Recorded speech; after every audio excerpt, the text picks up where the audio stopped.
So here's the thing, technology is all around us. Like it or not, it's already helping you to plan your next journey, but the chances are you might not always realize it.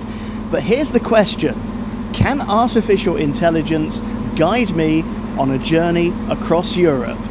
Welcome to Season 6 of Travelcaster, the travel pod that takes you there.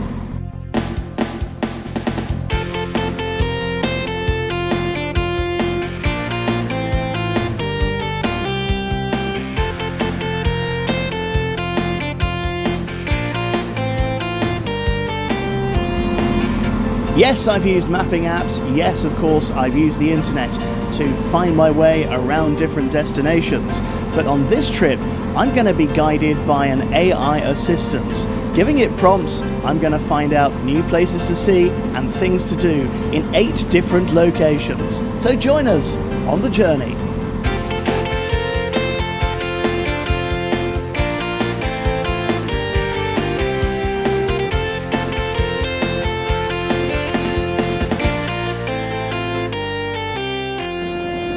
But first, a health warning. While AI can give you lots of advantages, there can be pitfalls as well. You see, AI learns from what are called large language models. Basically, they search the entire universe of the internet for what you're looking for and pump out a few answers based on what it knows. This means that if people have put in the wrong information might also come out. Rubbish in, rubbish out. You know what I'm talking about. So, before I depart from St Pancras on my first leg of the journey today, let's do a bit of a throwback where I gave AI a test at home. I asked AI what could I do to make my travel experience easier, especially if I wanted to travel light. Now, I've never really overpacked on journeys like this, but I do find that wheeling a suitcase around can be a bit of a bind. However, I don't want to lug around a large backpack either, so I've gone for a hybrid. What I've got is a sort of backpack that has wheels. It's a cross between a backpack and a wheeled suitcase. And AI suggested that in order to pack 2 weeks worth of material into that case, I should invest in these travel cubes. Now they're little zipped pouches and they open up for you to put your clothes in, and the idea is that they compress the clothes inside the cube, and so you can get more out of your packing. So in the largest travel pouch that I've got here, I managed to fit in 3 polo shirts, 2 pairs of chinos, a pair of jeans, and 2 pairs of shorts. Here comes the clever bit now. Apparently, you do the first zip up. Okay, that just looks like a normal laundry bag of stuff. But then you squish it down with your hands like this, and then there's an outer zip that starts to do the compression for you.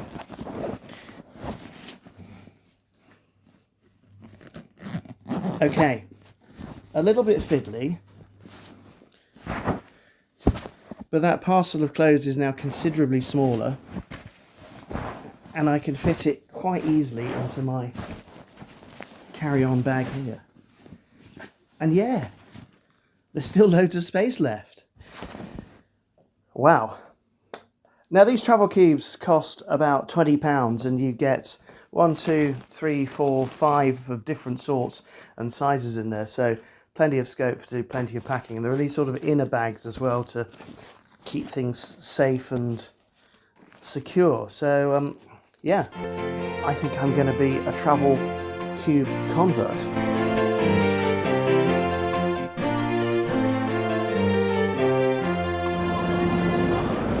Now it's time for another Travelcaster tip. If you are travelling on a Eurail or Interrail ticket and using Eurostar, you'll need a compulsory reservation.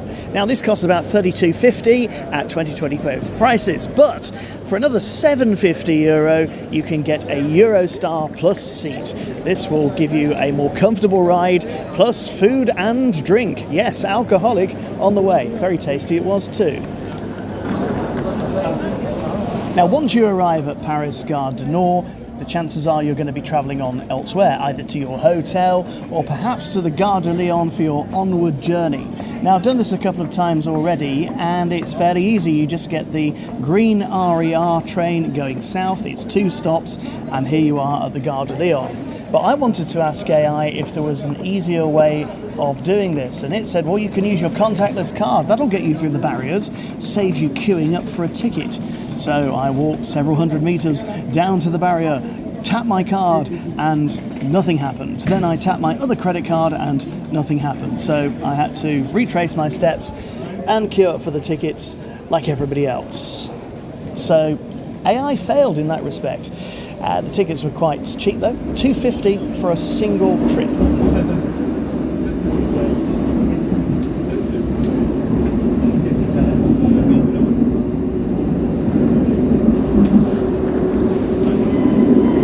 If you have a little bit of waiting time or your train is delayed, it's well worth hanging around hall number 1 in the impressive Gare de Lyon. Not only do you have this really impressive set of architecture, 2 great big vaulted arches coming in on the platforms, but behind an elegant staircase leading up to Les Trams Bleus.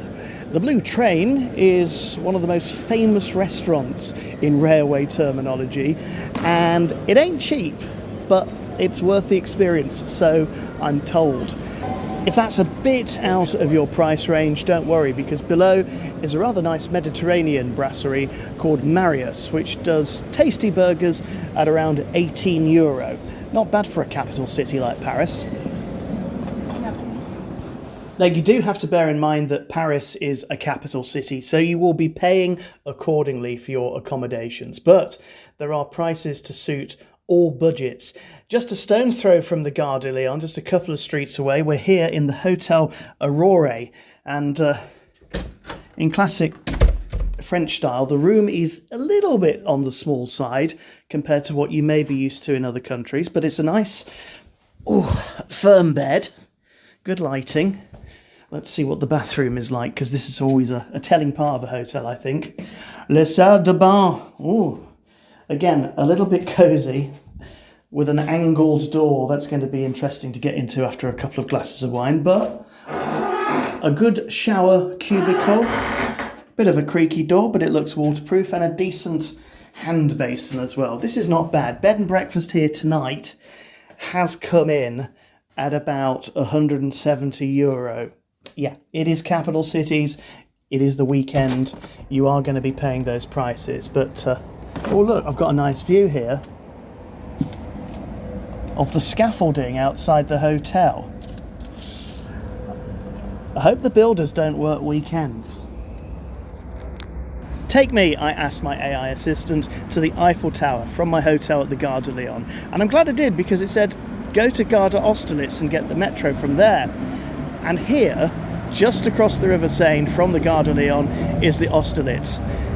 It is a railway above stream. It is a beautiful, beautiful classical facade made up of all kinds of decorative structures, a lovely canopy along the front, a stone building, plenty of archways in the windows and so on. But turn around 180 degrees and you are met with the most modern building that you could imagine. Paris is known for its architecture, and the headquarters of Le Monde is no exception to that. It is an enormous glass facade of a building, glowing green and blue in the late March sunshine, a curve to almost mirror the banks of the Seine, and a huge arch beneath its structure, echoing the railway arches of the past. It is absolutely beautiful. I've not even got anywhere near the Eiffel Tower yet. Travelcaster is proudly the travel pod that takes you there. We come to locations to describe them to you, and we try and take you to places that are a little bit different. Now, maybe it's the fact that it's a bit drizzly and wet this Friday afternoon.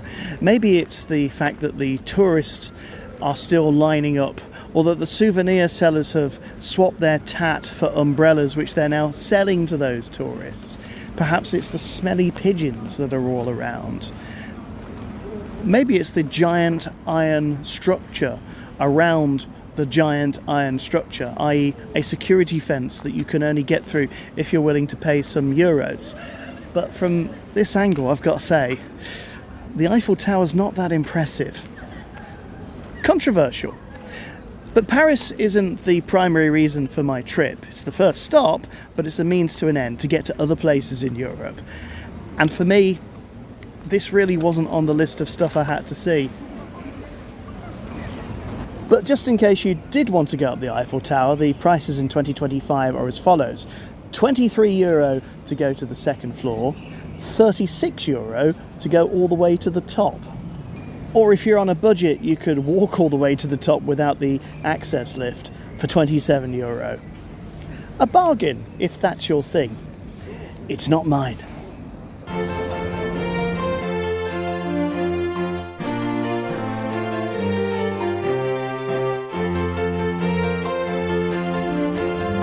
You're listening to Travelcaster today, coming to you from the French capital, Paris. For more information of how to get here and what to do when you arrive, head over to travelcaster.blog and subscribe wherever you're listening.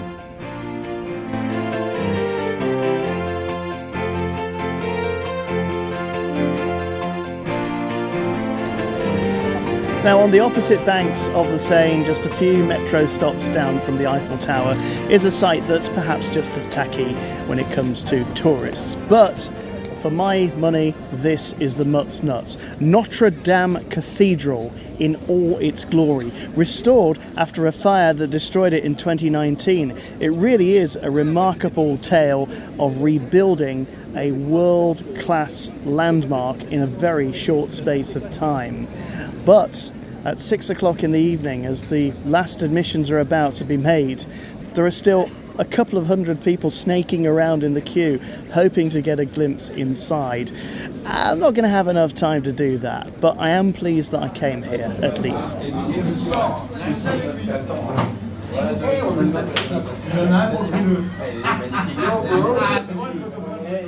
If there's one thing you associate Paris with more than anything else, it is perhaps the cafe culture. Yes, the classic scene of people sitting out on the pavement, enjoying a drink and perhaps a bite to eat. Well, there are people on the pavements today, but the rain has really started coming down, so I've come indoors to this L'Express bar, not far from Châtelet station. I didn't find this with AI, I found this thanks to the recommendation of my friends Tim and Letizia, who said, "You must come here, it's a great place," and they're not wrong. There's fantastic beer and wine on offer, and some jolly conversation going on. Don't understand much of it because I don't really speak French, but I'm sure they're having a good time. And it's the great place, and it's the perfect place to people watch. Yes, including those people getting soaked outside, sitting on the pavement. What are they doing that for? Mainly smoking and vaping. That's what it's all about. Now, I've noticed in this Châtelet district, just across the Seine from Notre Dame, there are many bars specialising in continental beers. But in most French places, you'll find a basic selection of a pale ale, a blonde, and a dark. There are Trappist beers around as well, but they're mainly from Belgium. They're still celebrated here, though, so there's plenty of choice if you want to find it.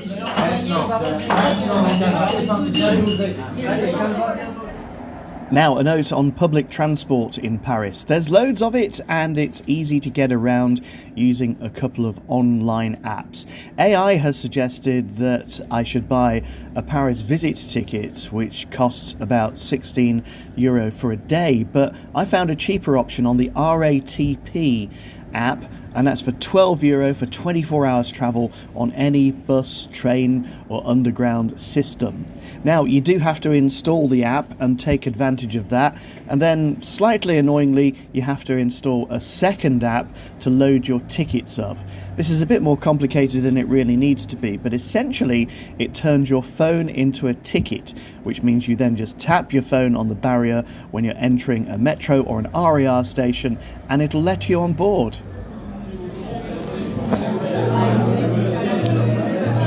If the Express bar is about as Parisian as you can get, then Le Social is right at the other end of the scale. You won't find this place in guidebooks because, well, it's tucked away round the back of the Gare de Lyon in what looks like a pretty seedy side street, but beyond its doors is something quite special. 3 bars on 3 different levels. At the top, kind of regular cocktail bar. In the middle, a chill out area. And in the basement, a beach. Yes, a tiki bar, if you will. Changing the mood as the evening goes on. As I look across the bar now, I can see a couple of guys giving people massages. I know this because they've got massage written on their t-shirts. It's the kind of thing that happens every night at the Social, something a bit different. It reminds me a bit of the ruin bars that I've seen in Eastern Europe, particularly in Budapest. And it's extremely friendly, social being the word.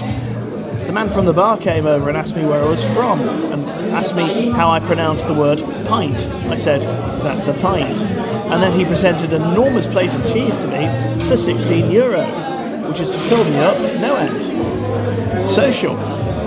Come and see it.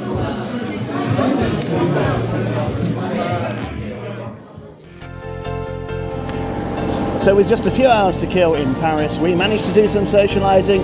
We managed to find one of the most impressive buildings in Le Monde, in my opinion, and we also bypassed that tourist tab that I dislike. That's about it from this edition of Travelcaster. Don't forget to find out how we got here and what to do when you arrive. Head over to travelcaster.blog, subscribe to this podcast, and tune in again soon for more Travelcaster, the travel pod that takes you there.